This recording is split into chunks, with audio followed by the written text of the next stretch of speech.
Suatu ketika dulu, produser tempatan giat menerbitkan siri drama berorientasikan ilmu persilatan.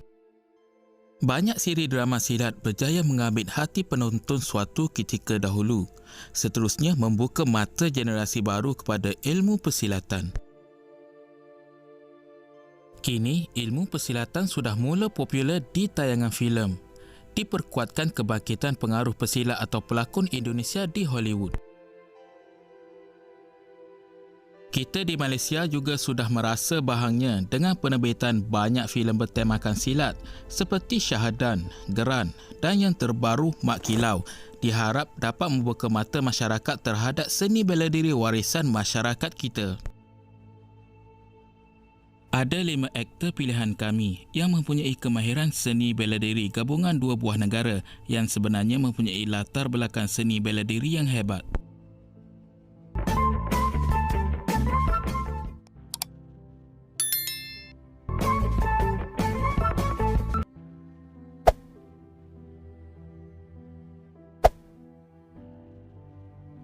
Cecep Arif Rahman.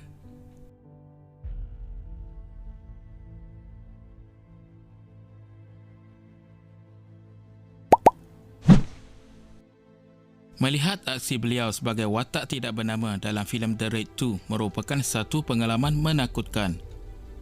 Riak wajah beliau dalam filem tersebut digambarkan cukup tenang dan bersahaja ketika bertarung. Lahir pada tahun 1972 di Garut, Jawa Barat. Cecep Arif Rahman mempunyai latar belakang persilatan yang panjang. Dia mendapat galakan untuk mencuburi ilmu bela diri silat dari datuknya, seorang guru silat. Semasa pendidikan tertiary, Cecep berhijrah ke Bandung bagi mempelajari silat dari seorang guru silat wanita terkenal Indonesia, Eni Rukmini Sekar Ningrat, yang mempunyai reputasi cukup hebat sebagai mahaguru silat Panlipur.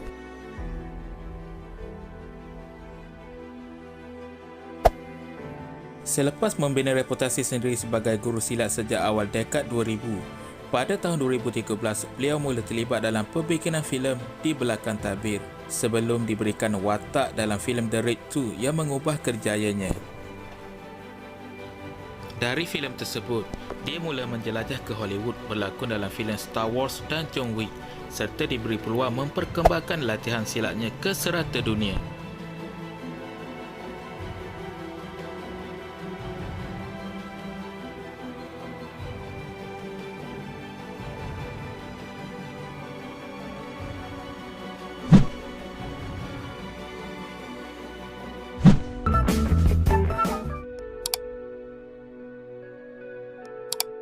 Fatah Amin.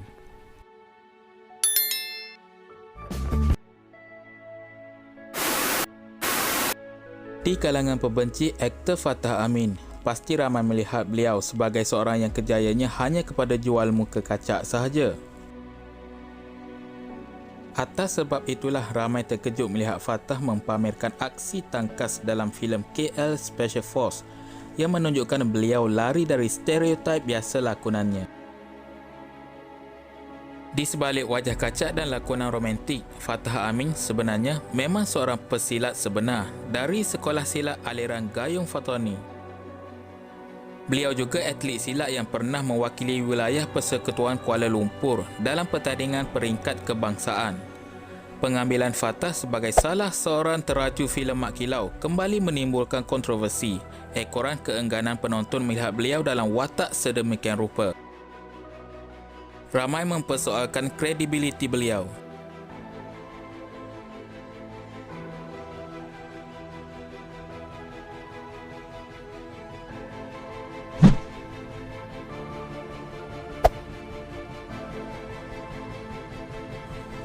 Iko Uwais.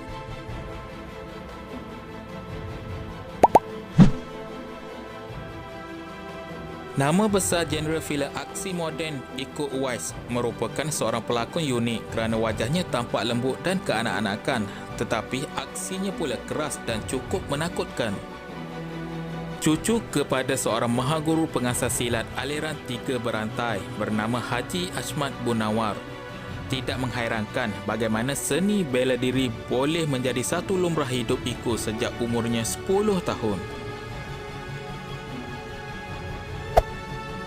Iko mula mencipta nama selepas menjuarai pertandingan silat peringkat kebangsaan pada tahun 2005.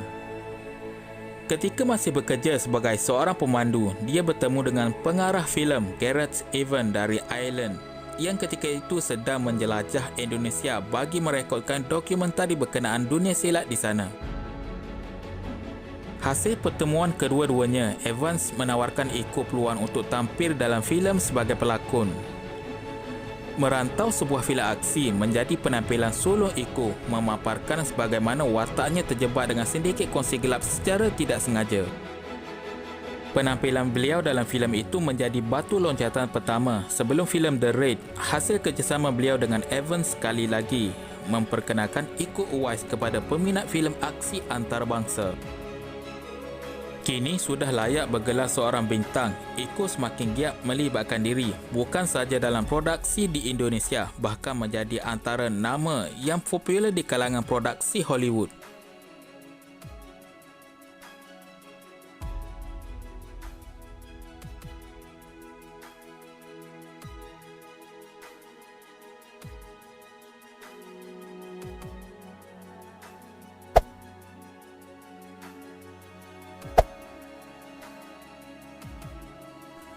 Yayan Ruhian.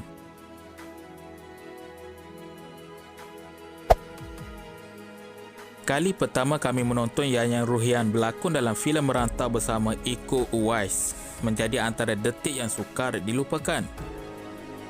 Wajah beliau yang garang serta gayanya yang seakan-akan seorang rockers kampung mula diingati. Lahir di Tasikmalaya pada tahun 1968. Yayan sejak usia remaja menyertai sekolah silat aliran tenaga dasar.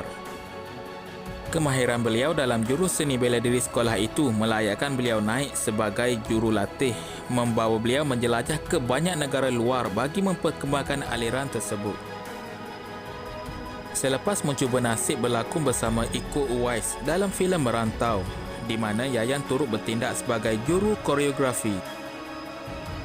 Persembahan hebat Yayan dalam filem The Raid sebagai watak jahat utama menggemparkan industri filem bergenre aksi.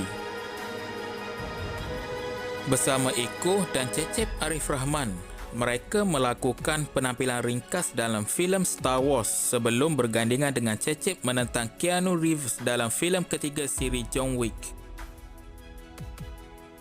Yayan juga muncul dalam filem epik negara kita, Mak Kilau, memegang watak bernama Toga serta memainkan peranan penting sebagai juru koreografi filem ini.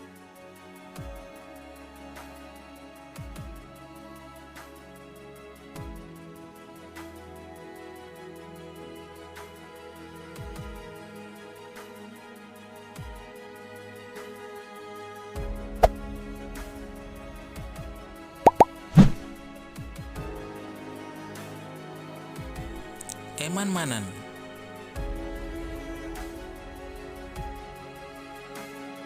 Sebut pasal industri filem dan drama kita tanpa memperkatakan tentang pengaruh aktor Eman Manan memang tidak sah.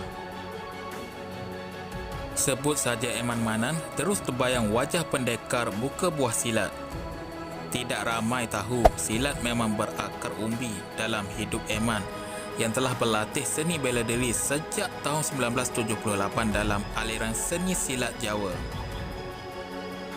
Selain itu, Eman juga mempelajari seni bela diri yang berasal dari Korea Selatan iaitu Tang Soo Do, seni pertarungan yang lebih mirip kepada seni karate dari Jepun. Walaupun lebih terkenal sebagai seorang pelakon filem serta pernah bergelar pelakon lelaki terbaik Malaysia, legasi Eman ketika membintangi siri drama persilatan Pendekar Kundu dan Keris Hitam Bersepuh Emas banyak membentuk reputasi beliau. Pada tahun 2018, ekoran sumbangan dan jasa beliau dalam seni persilatan, Eman Manan dianugerahkan sandang kebesaran Pusaka Gayung dalam sebuah majlis di Terengganu.